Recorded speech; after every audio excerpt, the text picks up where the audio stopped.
Welcome to this week's live Q&A. I'm Andrew Unterweger from Wise Guru, and I hope everyone's having a great time out there, all the Aussie expats around the world, tuning in to listen to us and see what our viewers are actually asking. This week I've had someone ask me a question that's again been bandied around by quite a few people over the last couple of months in particular, and this person said, look, why has my borrowing capacity decreased so much? And we've got to look at that in a whole lot of different lights, I suppose, but first of all we've got to say, well, when was the previous borrowing capacity done? And this gentleman said to me, look, I had it done by the bank, I checked with them a few years ago, and my borrowing capacity was, over $1.5 million. So why has it dropped by a third? Lots of reasons could explain that, but let's have a look at the fundamentals. And realistically, when banks look at our borrowing capacity, they look at our income and our expenses. And this person said, well look, my financial situation in terms of income is pretty much the same. So then you've got to look back and say, well, exactly when did you have this borrowing capacity done last time? So that was about 5 years ago. So considering that this person is an Australian expat and that's a bit different to someone living domestically, we've got to look at various factors that could influence it. So if the income level has remained relatively constant, what could have changed on the other side to reduce the borrowing capacity?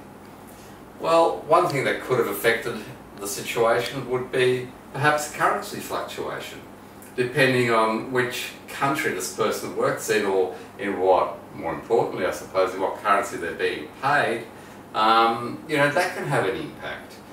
Or probably more likely though, it's really quite normal things like people having a family. And in this instance, over 5 years, this gentleman actually had a couple of young children. So as far as the bank's concerned, when they look at someone's ability to service their loans, repay their debts, a new child coming along will generally knock about $200,000 to $255,000 off someone's borrowing capacity. So 2 young kids, $500,000, it's a pretty easy way to see how that could happen. And people don't think about these things because to them obviously not much has changed, but to the bank quite a lot has changed. And as I often say to people having 5 children, as they get older, expenses do tend to increase, especially with schooling and other things. So the bank's just really, I guess, looking at this from a risk management viewpoint and saying, okay, you're going to have some more kids, but you can't borrow as much in that instance. So that's potentially one of the things that could have happened. The other thing, as these people are expats, they could have moved homes and their rent could have gone up. And we all know that, say you're renting in Hong Kong, Singapore, London, New York, Dubai, wherever, rental can be very, very expensive. So it's easy to go from, say, paying $5,000 a month rent to perhaps paying $8,000 a month rent. And all of these things really do have a massive impact when it comes to the bank calculating your borrowing capacity. So there's some of the things, but what other things could impact it? Well, 5 years ago, before they had these 2 young children, this person's wife was actually working. So they had dual incomes. So even though his income situation hasn't changed much, the overall impact has been reasonably significant because they've lost another income. Another situation where kids can obviously bite into that and bite into someone's time, and they need someone to look after them. So that's another common thing. Tax jurisdiction might be one, depending on which lender you go to, because some banks will treat you as if you're in Australia and pretend to tax you at Australian tax rates. Some lenders won't. So if you're in a low tax environment and the lender says, look, I'm going to accept that, you are in a low tax environment and that's what we're going to use to do our borrowing capacity calculations, then that could change if you then go from that scenario somewhere else where your tax rate is higher.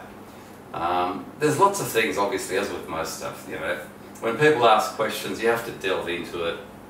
And generally what I find best is if you go back and then ask them quite a lot more questions about their personal situation, what's actually happened, these things, and people will then say, oh yeah, that happened and this happened, but I didn't think that would impact me. Well, obviously it does. So, you know, really important, and it's important when you're looking at what you might do with perhaps your property purchasing decisions, especially I think over the coming year, perhaps coming 2 years, because as we've seen, property prices are moving up fairly strongly, and one of the problems of course is that people are having this issue if their borrowing capacity is decreasing and the value of the property asset they're trying to buy is increasing, that exacerbates the problem. So we've got to think about all of that and see how we can perhaps look to structure things so that we're in a better position to get the outcome that we're looking for. And I see a lot of people struggling at the moment in terms of that, but it's not all, you know, it's not all doom and gloom if you're a buyer. You still have to go through the whole process. It may be important to get a formal approval from a bank put in place, or look at other means of securing the property that you're trying to buy. But be aware of this. These are the things that really say, you know, let's look at the children.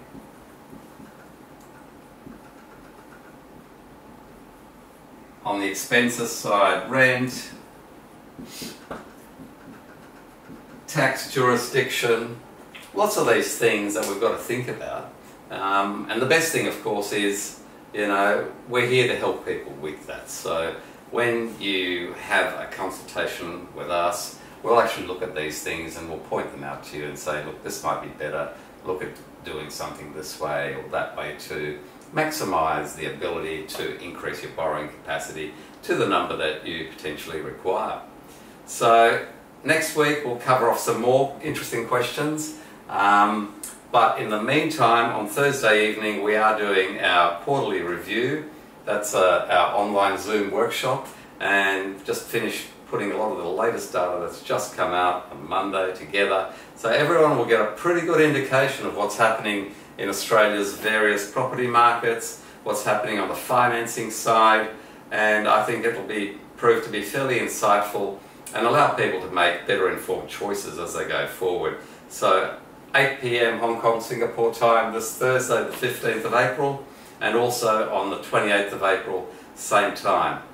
I look forward to seeing you either then or at next week's Q&A, and I wish all the Australian expats around the world all the very best between now and then. Once again, I'm Andrew Unterweger from Wise Guru. See you shortly.